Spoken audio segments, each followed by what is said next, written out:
Hi guys, welcome back again to my channel. My name is Dami. If you're new to my channel, you're most definitely welcome. I share lifestyle videos living in Canada and how you can also migrate to Canada as a student. And in today's video, I'll be telling you guys how you can transition or work as a caregiver in Canada. So if you're already in Canada, or you are planning on coming to Canada, or you're planning to visit Canada and you have the intention of maybe transitioning into a work permit when you come into Canada, I would advise, if you're considering the healthcare sector and you're not sure of how to transition into that, definitely the caregiver route is also a very good way to transition into healthcare. So I remember working in a retirement home as a caregiver, and I met with some Nigerians and some people actually working there, and they said when they came into Canada, they started working as a PSW, which is personal support worker. They started working there as a PSW and they were able to transition. So I met two people actually in particular. They were able to transition from being a personal support worker to a nurse, because they had the history, they had the experience working as a personal support worker that helped them transition very easily into becoming a nurse. So that's just everything I'm just going to be talking about in today's video. And if you've not subscribed to my channel, this is the perfect time to subscribe. Subscribe now, and let's get straight into today's video. So if you do not know, I came to Canada as a student in year 2020, and I finished my program in August of 2021, which was last year. And during my period studying in Canada, I was able to get a job as a caregiver in a retirement home. And all through the time I was in school, that was the job I did, and I enjoyed it to some extent. And I was able to relate with a couple of people that were also there, some Black people that were there working as caregivers, personal support workers, and were also working as nurses as well. And I was able to gather a lot of information working at that time. So the first thing to know is that the caregiver route, or the working as a caregiver in Canada, is a big deal. It's a huge industry that pays well. Yeah, it pays well, maybe not so well, or maybe not as much, but it pays well for an immigrant that is planning to transition into healthcare. And if you do not have like solid background in healthcare before, the personal support worker route is a very solid way to transition. So the most important thing to know is that caregivers have courses that they take. They go to school. They don't just become caregivers. Like there's a process to it. There is a way that it goes, and you need to like invest in that system. You need to definitely invest in that career, and there are courses to take. There are courses to take that sometimes even take up to 6 months or 8 months, depending on the school you go to. And they call it personal support worker course or home support worker.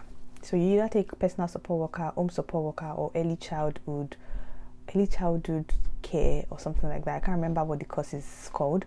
So those are the three major courses that you take if you want to transition into becoming a caregiver.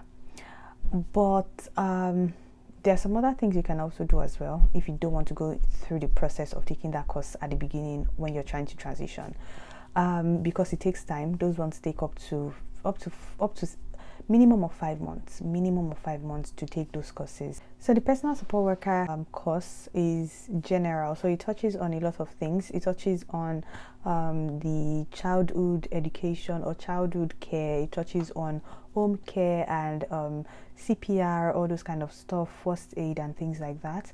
And home support worker course is majorly for people that would be working in someone's house. So you'll be working at someone's home as a support staff, taking care of someone that is maybe probably elderly, or someone that is sick, that needs help and cannot do it. They cannot help themselves anymore. And the early childhood course, that one is, like it says, early childhood. It's for people that want to be like nannies, that want to take care of children that have like some mental issues, children that that need support, that their parents are working and they need extra hands to take care of those children. So that is basically what those courses are about. And some side courses that you also need to do, some side things that you also need to do include CPR and first aid. So those ones are also very important, because aside you having like a PSW certificate or an early childhood certificate, most of them also ask you to have CPR, so that you can, in case of emergencies, you can perform like first hand emergency care for the person that needs the care, or the person that needs to be attended to before the ambulance or the hospital attends to the person. So in most cases, I would say the first thing for you to do is to take the CPR, because it's way cheaper and way faster. I think the CPR is just a course that you do in like maybe 2 days. You read for it and go for the exam, and you pass and you have the certificate. So I would advise that the first step to take is to take the CPR and the first aid. And if you have the CPR and first aid, you can use that to look for a job without even having the PSW certificate.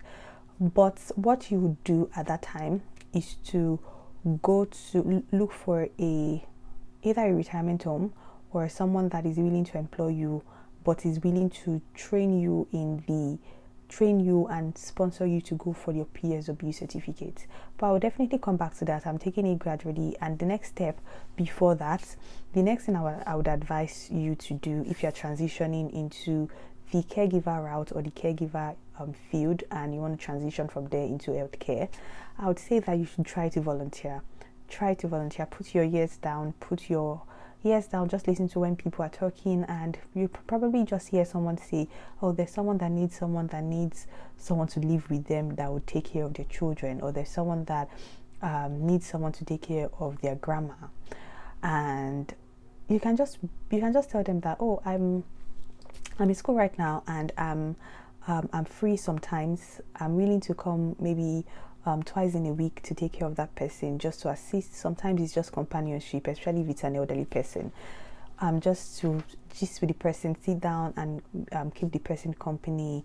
And some of them are very willing. They'll be eager to employ you. They'll be eager to employ you. They'll just do a bit of background check just to make sure that the person they're employing to take care of their family member is a sane person. So they would be willing to employ you, and you're just volunteering for that. Sometimes they don't even pay. Sometimes some people will not even be willing to pay so much, because minimum wage in Ontario is $15 right now, and somebody may not be willing to pay more than like $12. But you can take the job if you know that you just need the experience, so that you can use it to transition into a better job. So that is another thing to consider. And talking about that, I would say that the way to transition into that is to start as a home support worker. So home support workers are the ones that go to people's houses from house to house, or just have a dedicated family that they go to and take care of someone there, maybe an elderly person or a child or someone with disability. So those people just go to those people's houses and take care of them for a few hours and leave and go back to their businesses. Or some people become live-in support staff. So you're living with those people, and your job is just to strictly take care of that person. But it's usually one person that you'll be taking care of, only if you decide to maybe have other clients or other people that you take care of as well. So that is that about that. Another thing to consider when you're a home support worker is to make sure that you build a good relationship with that family. And the truth is, there are some people that have actually been able to use that as a pathway to PR.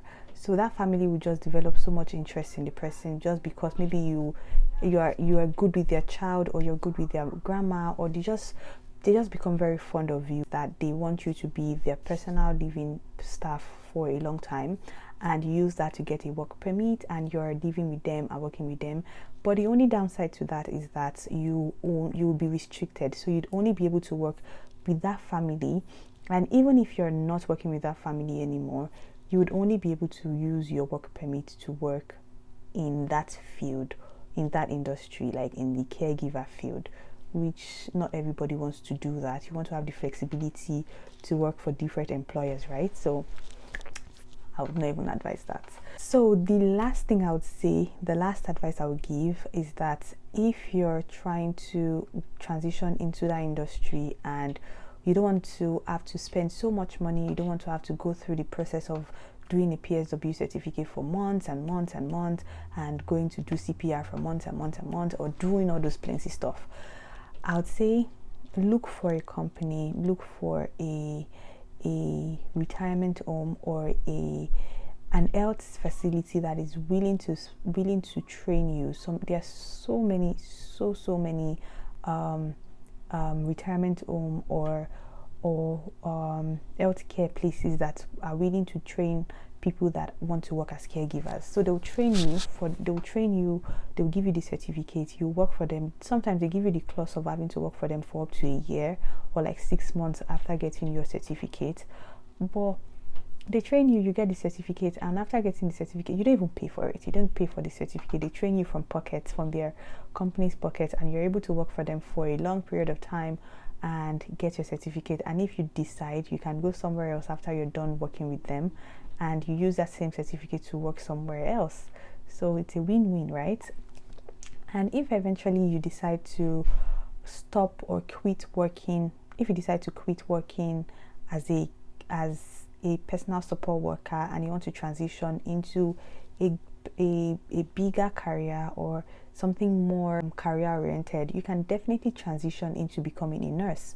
So you can work as a personal support worker for a period of time, use that as a leverage, apply to a nursing school and do a 2-year program and become a registered practical nurse or something. I think that is that what they call it, RPN.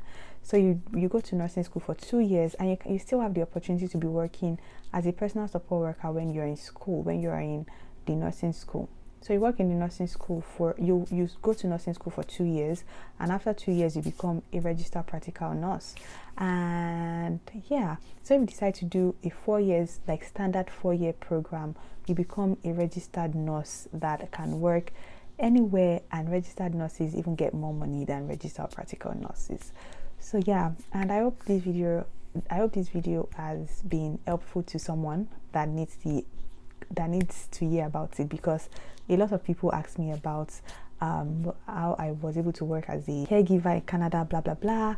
And yeah, that's just my story. I was just lucky enough to get a job without having to go into doing those certifications, and the company was not like they sponsored me, they trained me. Anyways, if you enjoyed these videos and you love this video, I would advise I would love for you to please give this video a like, share with people that you think may need this video the most, and I'll really appreciate it. Like the video, share and subscribe. Also drop a comment below if there is any other video you'd like me to make. Please let me know in the comment section, because I am willing to make any videos that you guys would be willing to watch. Alright guys, I'll see you in my next video. Bye guys.